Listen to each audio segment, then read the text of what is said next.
Hola, hola a todos.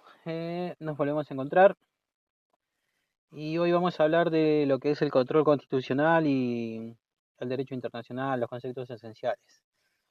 Em, bueno, en primer lugar, hay que entender que el control de constitucionalidad es el mecanismo por el cual se verifica si las leyes o actos del Estado respetan la Constitución, que es la norma suprema, ¿sí? Existen distintos modelos que se clasifican según diversos criterios. Según el órgano que controla, puede ser judicial, ¿sí?, realizado por los jueces y tribunales, o político, que puede ser realizado por órganos extrajudiciales o comisiones legislativas. El modelo judicial es el más común hoy en día, y por ejemplo en Estados Unidos cualquier tribunal puede declarar inaplicable una ley contraria a la Constitución. En cambio, el control político, sí que es una práctica menos frecuente, lo ejerce típicamente el Poder Legislativo o entidades especiales. Por ejemplo, en consultas parlamentarias a consejos constitucionales, ¿sí? Bueno, esto puede ser difuso o concentrado, ¿sí? En el sistema de difuso es que cada juez interpreta la Constitución en cada caso concreto, porque acuérdense que no pueden hacer el control en abstracto. Con efecto solo entre las partes del litigio. Por ejemplo, en Estados Unidos o en nuestro país, cualquier juez puede inaplicar una ley inconstitucional en el caso que esté viendo, ¿sí? Y en el sistema concentrado, la revisión la hace un tribunal especializado, único, un tribunal constitucional. Y sus decisiones suelen tener efectos generales, erga omnes, sobre todos, ¿no? Por ejemplo, en España, Alemania e Italia existe un tribunal constitucional que decide si una ley viola la Constitución y anula la norma para todos, mientras que en Estados Unidos las sentencias suelen afectar solo a los que están en el litigio. Bueno, este control también puede ser preventivo, que es a priori, o represivo, que es a posteriori. El control preventivo se ejerce antes de que la norma entre en vigor. Por ejemplo, en Francia, el Consejo Constitucional puede revisar un proyecto de ley previo a su publicación, ¿sí? El control represivo ocurre después, cuando la norma ya está en vigor y se aplica en un caso concreto, como en Estados Unidos o en nuestro propio país, ¿no? Bueno, en nuestro país, hablando de esto, la revisión es generalmente represiva, ¿sí? Ya que no se examinan leyes antes de sancionarlas. Los jueces intervienen cuando alguien impugna una ley mediante un amparo u otra acción. Por efectos del fallo, en sistemas concentrados la declaración de inconstitucionalidad suele ser erga omnes, es decir, anula la ley para todos, y en ocasiones implica la derogación total de la norma. En sistemas difusos el fallo solo invalida la aplicación de la ley entre las partes del caso concreto. Las demás personas pueden seguir invocándola hasta que un tribunal superior, por ejemplo la Corte Suprema, decida lo contrario. Nuestro país, por ejemplo, tiene un sistema mixto. Cualquier juez puede inaplicar una norma en el caso concreto, difuso y judicial, pero la Corte Suprema Federal puede extender esa decisión a todos en recursos extraordinarios y así generar una jurisprudencia general. En todos los sistemas subyace el principio de supremacía constitucional, según el cual la Constitución es la norma suprema del Estado, y esto significa que todas las demás normas deben obedecerla. Si una ley la contradice, debe ser anulada o interpretada de modo que no choque con la Carta Magna, ¿sí? Por esto, la Constitución se ubica en la cumbre de la pirámide normativa. En la práctica, los países suelen fijar escalas de jerarquía. Por ejemplo, el artículo 31 de la Constitución argentina establece que esta Constitución, las leyes y los tratados son la ley suprema de la nación. En Estados Unidos existe la cláusula de supremacía, ¿sí? El artículo 6, párrafo 2, que declara que la Constitución, las leyes federales y los tratados son la ley suprema del país. Bueno, de manera, digamos, didáctica podemos resumir las etapas y pasos. del control constitucional. Así cualquier ciudadano puede invocar un derecho constitucional mediante un recurso. Por ejemplo, un amparo o una acción de inconstitucionalidad. El juez analiza si la norma aplicada respeta la Constitución. Si la viola, el juez declara inconstitucional esa norma en el caso concreto. En sistemas concentrados, el órgano especializado puede anular la ley por completo. En todos los casos, el fundamento último es siempre el mismo: preservar la primacía de la Constitución. Un tema clave en la relación entre el derecho nacional e internacional es el control de convencionalidad, la doctrina surgida en el Sistema Interamericano de Derechos Humanos, ¿sí? Se llama así al deber de los jueces nacionales de asegurarse de que las leyes internas respeten los tratados internacionales de derechos humanos suscritos por el Estado y su interpretación por los tribunales internacionales. Como explicó la Corte Interamericana de Derechos Humanos en el caso Almonacid Arellano versus Chile 2006, el Poder Judicial debe ejercer una especie de control de convencionalidad entre las normas jurídicas internas que aplican en los casos concretos y la Convención Americana sobre Derechos Humanos, teniendo en cuenta no solo el texto del tratado, sino también la jurisprudencia de la Corte. En otras palabras, si una ley o acto nacional contradice la Convención o la interpretación que la Corte Internacional de Derechos Humanos hace de ella, el juez debe aplicar esa ley aunque a simple vista parezca constitucional. Este principio se basa en la idea de que los estados firmantes de un tratado humano no pueden invocar su derecho interno para justificar el incumplimiento de las obligaciones internacionales. En la práctica, el control de convencionalidad obliga a los tribunales a dar preferencia al criterio internacional frente al nacional. En casos de conflicto, por ejemplo en Almonacid versus Chile, la Corte Internacional de Derechos Humanos declaró que las leyes de amnistía pasadas por Chile tras la dictadura eran incompatibles con los derechos a la verdad y a la justicia del Pacto de San José. En consecuencia, instó a los tribunales chilenos a ignorar dichas leyes y continuar los juicios pendientes. De forma análoga, la Corte Suprema Argentina reconoció por primera vez esta doctrina en el caso Maceo 2007. En esa sentencia, la Corte declaró inconstitucional un decreto de indulto a jefes militares por crímenes de lesa humanidad, porque resultaba incompatible con los tratados de derechos humanos ratificados por Argentina. Los jueces argentinos señalaron expresamente que al aplicar la Constitución debían tener en cuenta las obligaciones internacionales del país según la Convención Americana. Así, el control de convencionalidad se suma al control constitucional tradicional.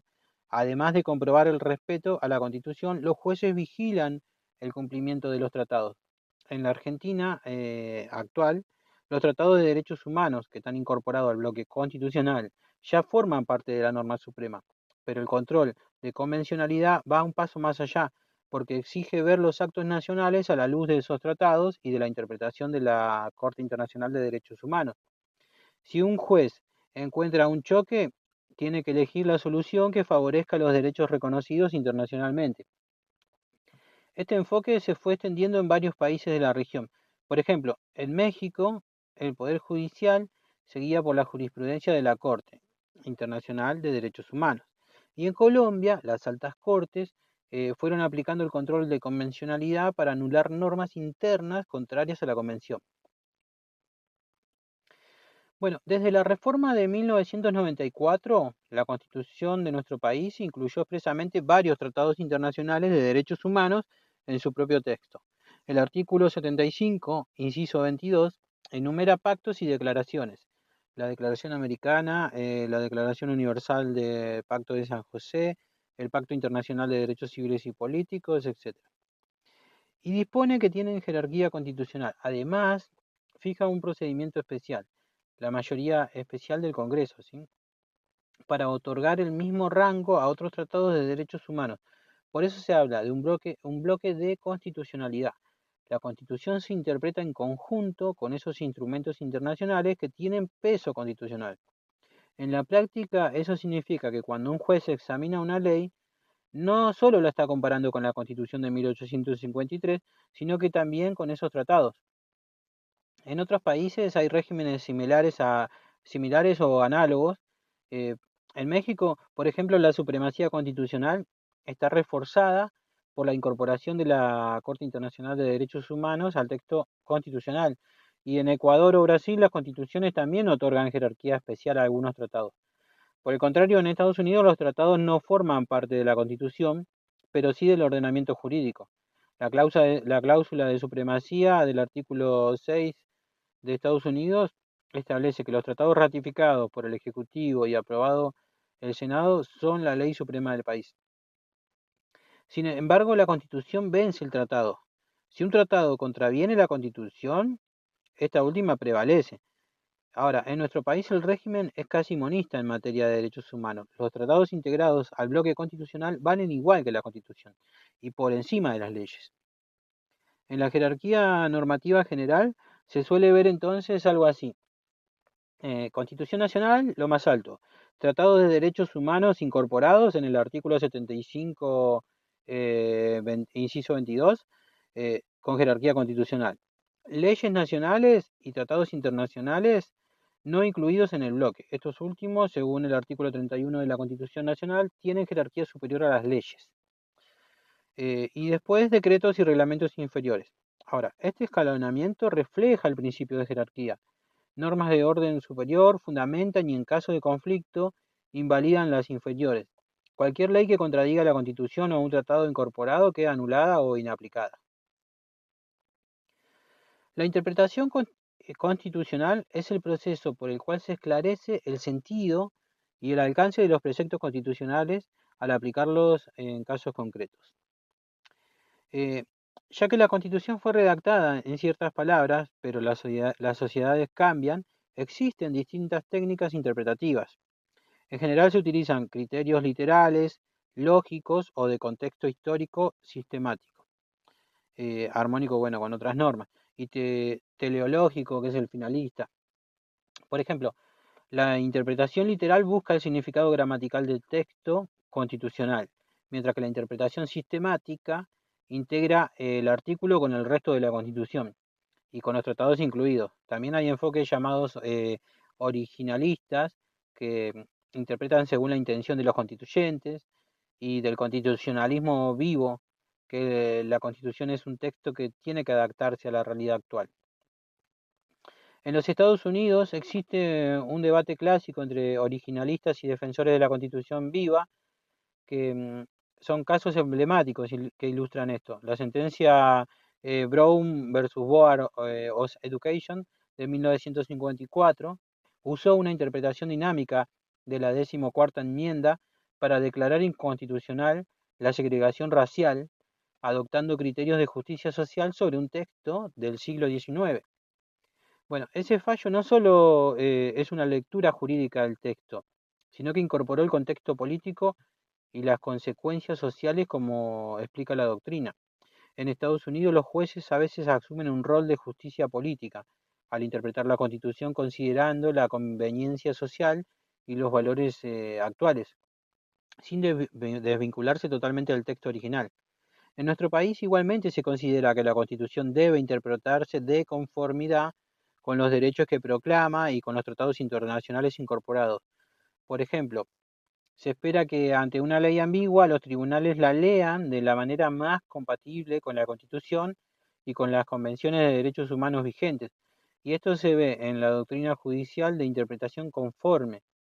Si una norma puede entenderse de modo que no choque con el bloque constitucional, los jueces van a elegir esa interpretación. En resumen, la interpretación constitucional busca aplicar los principios constitucionales a los casos concretos de manera coherente.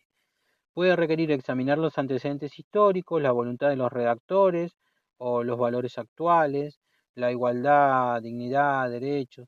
Lo esencial es que los jueces no extraen libremente reglas del derecho, sino que justifican sus decisiones basándose en ese texto fundamental y en sus principios subyacentes, siempre respetando el principio de supremacía. Como ejemplo, vale mencionar algunos fallos emblemáticos en ese campo, ¿no? ¿Sí? Habíamos dicho, bueno, Almonacid Arellano y otro contra Chile. Em, Este emana de la Corte Internacional de Derechos Humanos de 2006, ¿sí? Bueno, la Corte Interamericana declaró que las leyes chilenas de amnistía por violaciones de derechos humanos violaban la Convención Americana. En ese caso, la Corte Internacional de Derechos Humanos estableció la idea de control de convencionalidad para los jueces nacionales. Advirtió que los tribunales chilenos no podían continuar aplicando la ley de amnistía en casos de graves violaciones de derechos, porque ello contravenía la obligación internacional de proteger los derechos y la verdad y la justicia.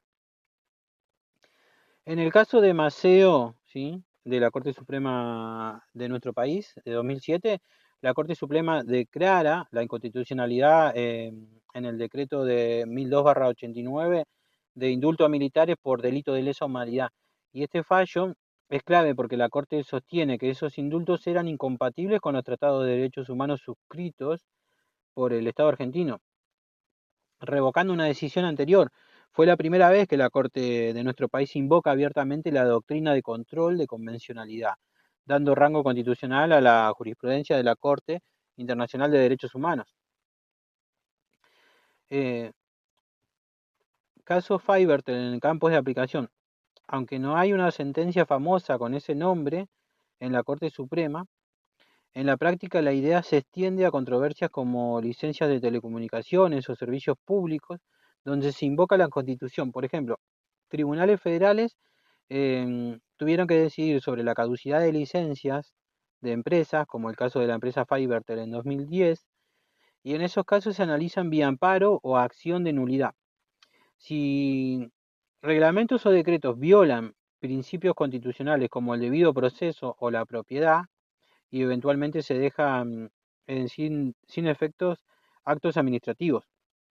Estos conflictos muestran cómo el control puede surgir en ámbitos técnicos. Cualquier órgano judicial puede evaluar constitucionalidad de normas administrativas al resolver los litigios en concreto, ¿no? Bueno, además hay otros casos históricos como por ejemplo el de Marbury versus Madison, que fue pionero en establecer el poder judicial para revisar las leyes, incidió en el concepto difuso de control. Y en Argentina tenemos Campana, Ercolano, Cairol. em, Se inició la tradición de exigir a los jueces nacionales respetar los tratados. Fallos como Simón, Arancibia, Clavel confirmaron el giro de pro derechos humanos en la jurisprudencia argentina para, al abrir el camino a que normas internas sean interpretadas conforme la Corte Internacional de Derechos Humanos y al Pacto de San José. Bueno, finalmente conviene subrayar cómo interactúan las leyes internas con las normas internacionales. En el derecho contemporáneo predomina una visión monista pragmática. Los tratados ratificados correctamente pasan a integrar el orden jurídico interno y deben ser cumplidos de buena fe. El artículo 27 de la Convención de Viena de 1969 enuncia este principio. Una parte no podrá invocar las disposiciones de su derecho interno como justificación de su incumplimiento de un tratado. ¿Qué significa esto? Que si Argentina firma un convenio, por ejemplo, la Convención Americana, y después ningún juez ni funcionario puede usar la Constitución ni las leyes nacionales para eludir esa obligación. En la práctica, el derecho internacional obliga en el ámbito interno. Por ejemplo, Argentina es parte del Pacto de Derechos Civiles y Políticos y su Corte Suprema ha aplicado ese tratado directamente, incluso en caso de criminales extranjeros, sin esperar una ley interna adicional, ¿no? De igual manera, la Corte Internacional de Derechos Humanos exigió a los estados remediar violaciones detectadas, generando la implementación de reformas legales y la reapertura de procesos judiciales. No obstante, cada país arma sus mecanismos específicos. Algunos exigen publicación o depósito en el Congreso para la vigencia interna, otros incorporan la jerarquía constitucional a los tratados como en nuestro país y otros los consideran leyes ordinarias. En Estados Unidos, por ejemplo, los tratados se convierten en ley suprema, pero siempre sujetos a la Constitución Federal. En cambio, en países como Alemania o Francia, los tratados pueden requerir aprobación legislativa y suelen equipararse a la ley. Francia incluso tiene una cláusula expresa con tratados leyes, ¿sí? Perdón, que los tratados son mayores a las leyes. En conclusión, el respeto a la Constitución y a los tratados internacionales se ejerce en varias vías. Los tribunales nacionales tienen la responsabilidad de aplicar ambos rangos normativos. El Congreso y el Poder Ejecutivo tienen que promulgar y ratificar leyes en armonía con las obligaciones internacionales. Los ciudadanos pueden accionar judicialmente, por ejemplo, vía amparo o recursos extraordinarios, si consideran que se violan garantías constitucionales o derechos humanos recogidos en tratados y el sistema internacional, eh, como la Corte Internacional de Derechos Humanos, las comisiones de la ONU, etc. Se brindan mecanismos complementarios para denunciar incumplimientos nacionales. En todo momento, el hilo conductor es el principio de supremacía constitucional y de cumplimiento de los compromisos internacionales. Ninguna norma interna puede prevalecer si viola la Constitución o los tratados que el Estado ha asumido respetar. Bueno, espero que esto les haya servido y nos estamos viendo en la próxima.